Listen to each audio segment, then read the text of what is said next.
আমার পার্টি ছাড়া মুখ্যমন্ত্রী হতে পারবে না, আমার সমর্থন লাগবেই।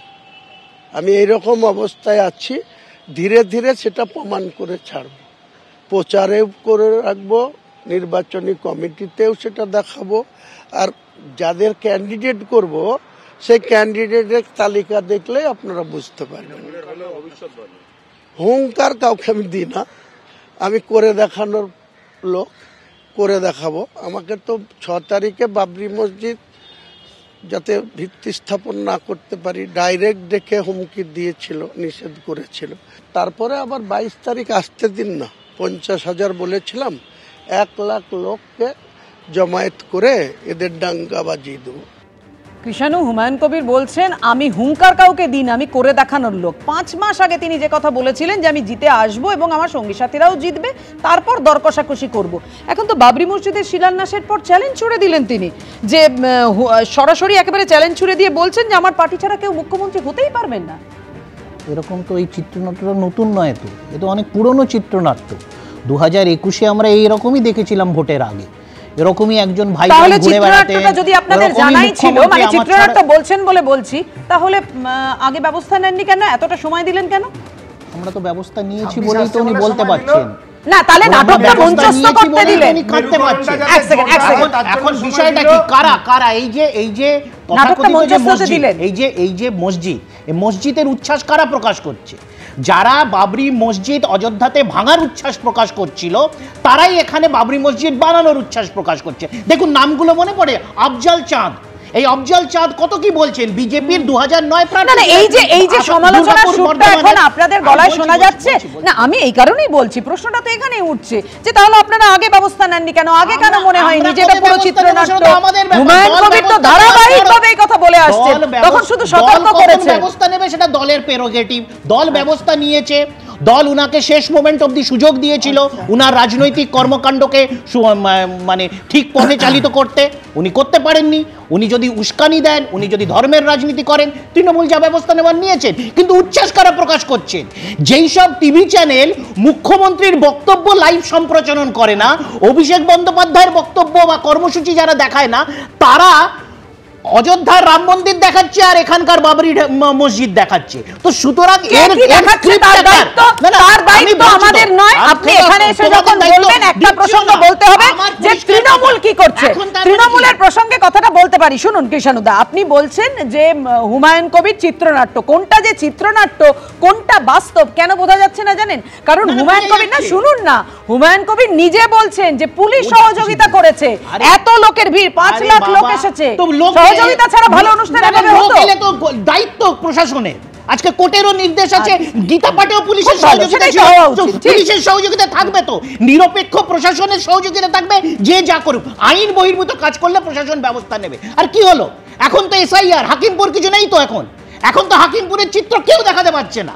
আমরা হাকিমপুর নিয়ে আলোচনা করছি না, নেই তার মানে হাকিমপুর খালি না, তো কি হাকিমপুরের এজেন্ডাটা ঠিক খাচ্ছিল না।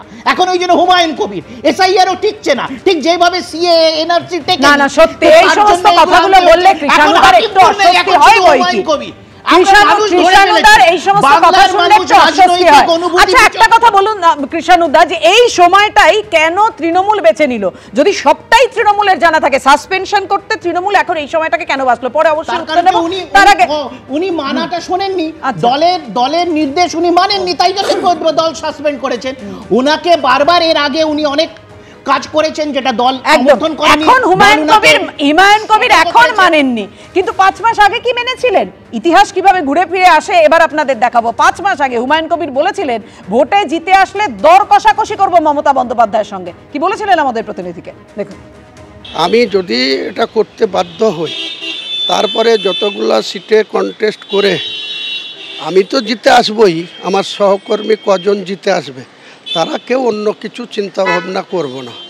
আমরা তখন দর কষাকষির রাজনীতিটা মমতা বন্দ্যোপাধ্যায়ের সঙ্গে করব।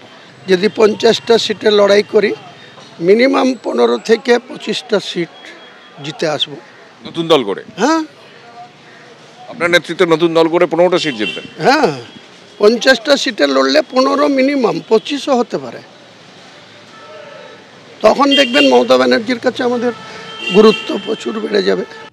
হুমায়ুন কবির কিন্তু রাস্তাটা খুঁড়ে রাখলেন যে দর কষাকষি করবেন ভোটে জিতে আসলে, এবং মুখ্যমন্ত্রী হতে পারবেন না তার পার্টি ছাড়া অন্য কেউ কোনো দল থেকে। সেটা যারা না না, আমি এটা বিমলদা বলুক, একটু বিমলদা বলে নিক। বিমলদা, আপনারা তো দাবি করছেন ক্ষমতায় আসবেন, দেওয়ালে লিখন একেবারে স্পষ্ট। পশ্চিমবঙ্গের এই সরকারটা 2026-এ চলে যাচ্ছে, এবং চলে যাবার পর এদের যা ব্যবস্থা নেওয়া তখন তাহলে হুমায়ুন কবিরের সঙ্গে আপনারা আন্ডারস্ট্যান্ডিং করে নেবেন না। আমার মুখে কথা মানে যদি হুমায়ুন কবির আমার কথাটা বলতে দাও না, আমাকে আমার কথা বলতে দাও। হ্যাঁ, প্রশ্ন রেখো, এবার আমি উত্তরটা দিই। তারপরে সাধারণ মানুষের মুখোমুখি ওদের হতে হবে, আমাদের নয়, কারণ আমরা সাধারণ মানুষের মুখোমুখিই থাকি। ওরা যা মানুষের ওপর করেছে মানুষ তার হিসেব বুঝে নেবে, সেটা ওদের ব্যাপার, আমি কিছু বলবো। আমি শুধু কতগুলো কথা বলবো। হুমায়ুন কবিরকে নাকি সংশোধন করার সুযোগ দেওয়া হয়েছিল। উনি বলেছিলেন না 30%কে কেটে গঙ্গায় ভাসিয়ে দিতে পারেন, ওটাও সহ্য করেছিল এই দলটা। তার মানে হিন্দু 30%কে কেটে ভাসিয়ে দিলেও এই তৃণমূল কংগ্রেস সেটা সহ্য করবে। আমি সাধারণ মানুষ পশ্চিমবাংলা হিন্দুদের ভাবতে বলবো, দেখুন এই দলটাকে এরা বলছে সংশোধনের সুযোগ দিয়েছিল। আচ্ছা, আর একটা কথা বলি, পাপিয়া, তুমি একটা মিছিলের আয়োজন করো তো কলকাতায় 1 কিলোমিটার হাঁটবে, পুলিশ তোমাকে পারমিশন দেবে? তোমাকে 100 বার কোর্টে দৌড়তে হবে, কোর্ট 1000টা তোমাকে রেস্ট্রিকশন দেবে, তোমাকে সেই অনুযায়ী কাজ করতে হবে। এখানে ও শুধু প্রোগ্রামটা করেনি, এখানে পুলিশ যেভাবে অসম্ভব ভালো সহযোগিতা করলো, তাতে একটা বিষয় স্পষ্ট যে কার সঙ্গে কার আন্ডারস্ট্যান্ডিং আছে। আর সবচেয়ে বড় কথা, ওই মিটিংয়ে একজন বলেছে এই বাবরির বিরোধিতা করলে গলা কেটে ফুটবল খেলবে মুন্ডু। আজ অবধি পুলিশ তার বিরুদ্ধে কোনো ব্যবস্থা নিয়েছে? আসলে এই দলটা, পশ্চিমবঙ্গের দলটা তীব্র হিন্দু বিরোধী। এরা মুসলিমদেরও, এরা প্রকৃত মুসলিমদেরও চায় না।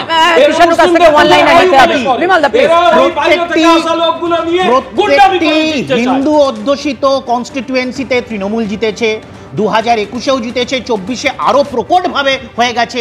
পঞ্চায়েতের আমি উদাহরণ দিলাম না, 21-এর লোকসভা নির্বাচনে প্রত্যেকটি হিন্দু মেজরিটি 70, 80, 90% হিন্দু কনস্টিটিউয়েন্সি কে জিতেছে? তৃণমূল কংগ্রেস। কে হেরেছে? বিজেপি। এদের মুখে বাঙালি বিরোধী দল, একটা বাঙালি বিদ্বেষী দল। এই তো বাঙালিকে বললাম তো, উড়িষ্যাতে গতকাল রাত্রে, পরশুদিন রাত্রেবেলায় 150 বাঙালি হিন্দুর বাড়ি জ্বালিয়েছে। কি ব্যবস্থা নিয়েছে বিজেপির সরকার? কিছু নেই, কোনো বিবৃতি নেই, অনুশোচনা নেই, ক্ষমা প্রার্থনা নেই। আমরা তো বলেছিলাম যে ওটা অন্যায় হয়েছে এবং আমরা মানুষকে বিচার দিয়েছি। মুর্শিদাবাদে কি হয়েছিল? পুলিশ কোথায় ছিল? পুলিশকে ফোন করা সত্ত্বেও পুলিশ আসেনি। পুলিশ যেরকম একটা দাঙ্গার পরিবেশে প্রথম দিকে হয়, পরে পুলিশকে কোথায় লুকাতে হয়েছিল সেটা আবার মনে করিয়ে দিতে হবে। বিশানু, পাপিয়া, তুমি প্লিজ একটা বাঙালি জেনোসাইড যেটা উড়িষ্যাতে হলো 2 দিন আগে, তার সাথে তুমি আরেকটা আপনারা তুলনাটা নেই, প্রসঙ্গটা দেখুন। আমার বাংলার মানুষ যখন আমরা সুরক্ষিত থাকি না, যখন আমাদের নিরাপত্তা নিয়ে প্রশ্ন ওঠে, তখন অবশ্যই পুলিশের ভূমিকা নিয়ে, এবং শাসন ক্ষমতায় যেহেতু তৃণমূল রয়েছে সেই কারণে প্রশ্ন উঠবে বারবার। কৃষ্ণ, এবিপি আনন্দ, এগিয়ে থাকে, এগিয়ে রাখে।